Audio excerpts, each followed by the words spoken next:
It's time to cook with Susan Beck.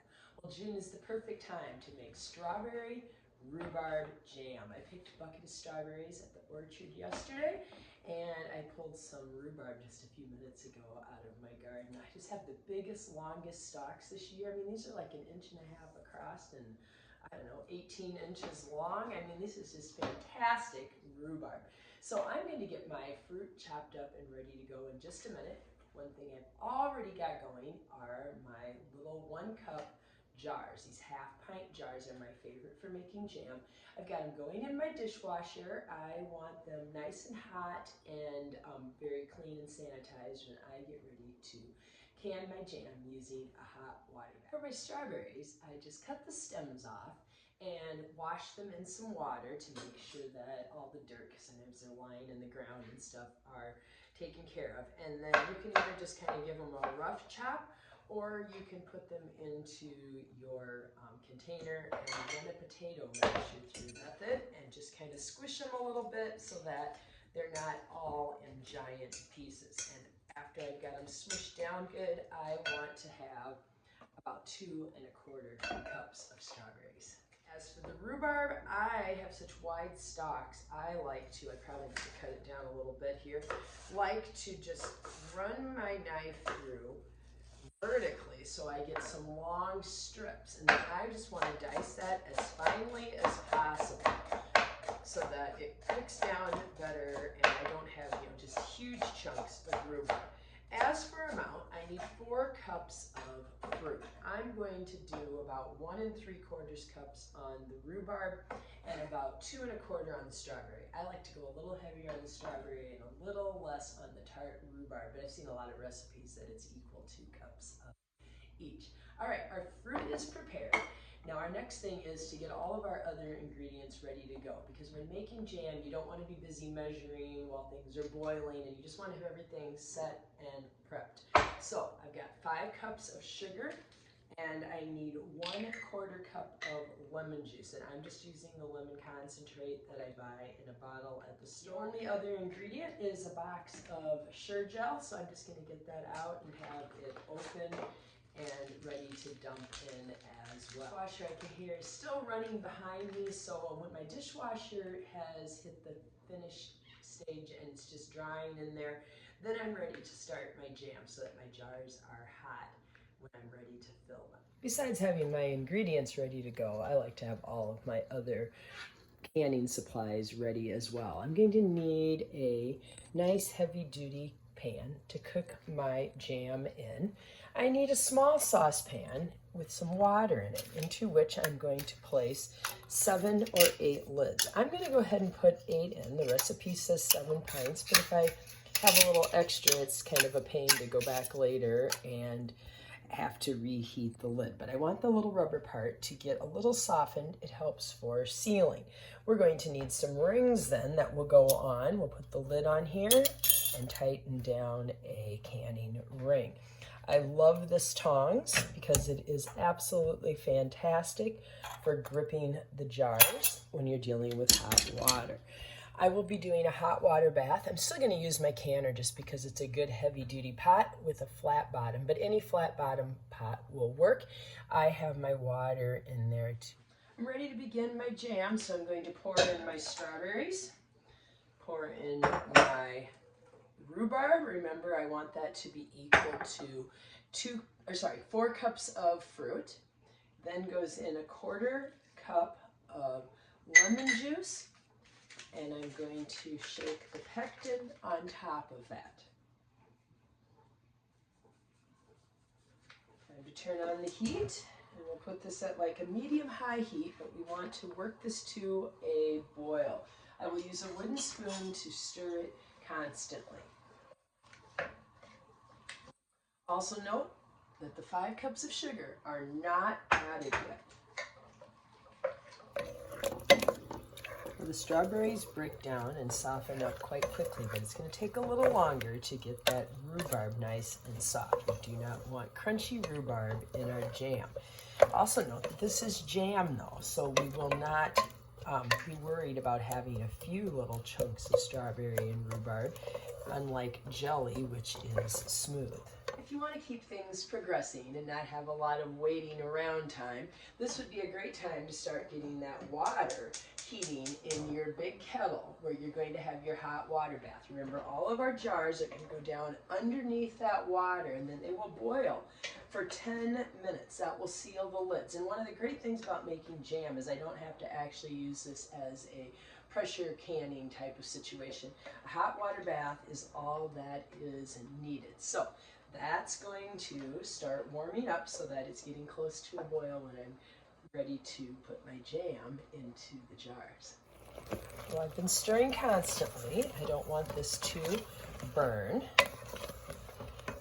And my rhubarb is getting a little softer, and I'm just going to help it along a little bit by using that same potato masher. This is what I'm looking for, what I call a rolling boil. When I stir with my wooden spoon, this jam mixture continues to bubble. If I stir and the bubbles go away, it's just not hot enough and is not quite ready for the sugar to be added. Okay, I'm going to let that go for just a second.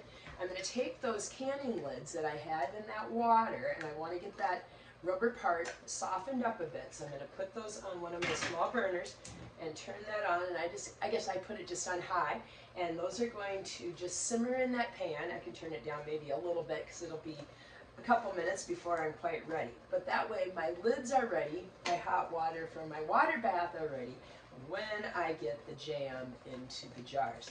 Okay, so because I have this rolling boil, I am ready to add the sugar to that, and then I'm going to get it back to a rolling boil and time it for 1 minute. Into that rolling boil goes my 5 cups of sugar. It's important to have that all measured out so that it all goes in at once and you're not standing there measuring it out cup by cup. Okay, now that there's sugar in this, it's really important to keep stirring because it's much easier to have a burn. We don't want any burnt strawberry rhubarb jam. Alright, that's going to slow that boil down because we've added something cold. Keep stirring until we get it back to a boil, and again, once we get it to that rolling boil, we will time it for 1 minute. I have that rolling boil where when I'm stirring, I still have bubbles. So I'm going to stir for 1 minute. I'm also going to turn off my lids because they've come up to a full boil there too. I'll just leave them in the warm water until I'm ready to use them. So jam has boiled for about 1 minute. It's still going to seem pretty runny. The Sure-Jel will help it set up after it cools, and there's a lot of heating process still left because this is going to go into that hot water bath. I like to set up on a cutting board. That way anything I spill is just easy to rinse off in the sink. I like to have a little cup with a pour spout. You could use a measuring cup as well in order to fill. So I'm just filling the jars to 1/2 inch from the top. I don't want them all the way to the top, it's just to leave a little bit of headroom. I'm working while this is still all very hot. Don't let it sit for very long. Timing is probably the biggest thing to master when making jams and lots of canning projects. Now, as I'm filling these, I'll mention that Sure-Jel is something that you can find by the puddings and the jellos in your grocery store, and it's a pectin that helps the fruit turn into a jam or a jelly and get a little bit thicker. All right, looks like I'm going to get more like 6 jars rather than 7 jars, which is what the recipe thought we would get, but you know it always varies a little bit each time you make it. As you can see, there's some dribbles of jam, so I'm just going to take that damp paper towel and run it around the sides and the rim, removing that, making sure that there is no jam left on the tops of those and the sides. That will prevent my lids from sealing well. So next I'm taking one of those lids out of the water here.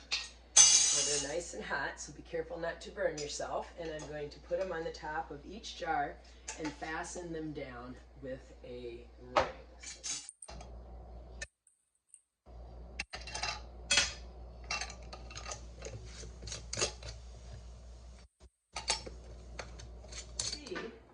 As you can see from the steam rising, my water down in there is already boiling. So I'm going to use these fancy canning tongs. If you don't have these, just be very careful that you don't burn yourself as you lower the jars into the water.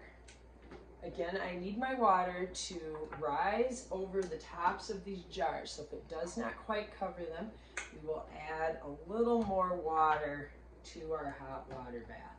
My jars aren't quite covered with water, so I'm just going to pour in a little bit more. I think the fact that I only got 6 jars instead of 7 leaves me a little short. I just need that tiny little bit of water over the top, just so all the lids are covered. And now we're going to let this boil in that water for 10 minutes. I am going to put a lid on top of my canner here because I added that extra water and I need to get it back up to a boil. I'm not going to start timing it for 10 minutes until it's back to a boil. Now, the 10 minutes while it's in the hot water bath is a great time to do your cleanup. And you know, it is really quite easy to clean up all those pans from jam because there's so much sugar in it, it just kind of melts off if you have some nice hot dishwater. Well, I'm just going to lift that lid off because it has been 10 minutes. Again, I'm going to use my fancy tongs, but use what you've got. Just be careful as you lift these out, for these jars are very, very hot.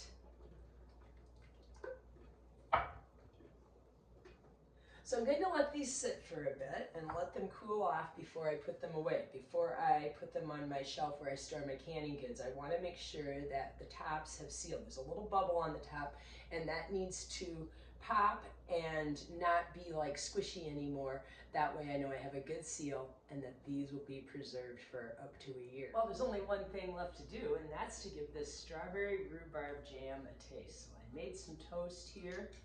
I love my homemade jam either on my toast or my fresh homemade white bread. I've also got some artisan bread recipes out there. I've been posting a lot of bread recipes these past few months, so check those out.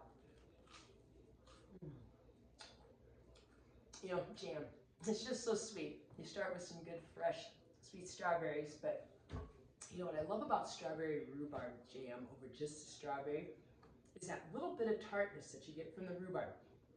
It's not real heavy, no puckering or anything needed as you eat this, but just adds another complexity to the flavor of this jam, making it one of my favorites. So in addition to my strawberry rhubarb jam recipe, on my website you can find just plain strawberry jam that I posted last June.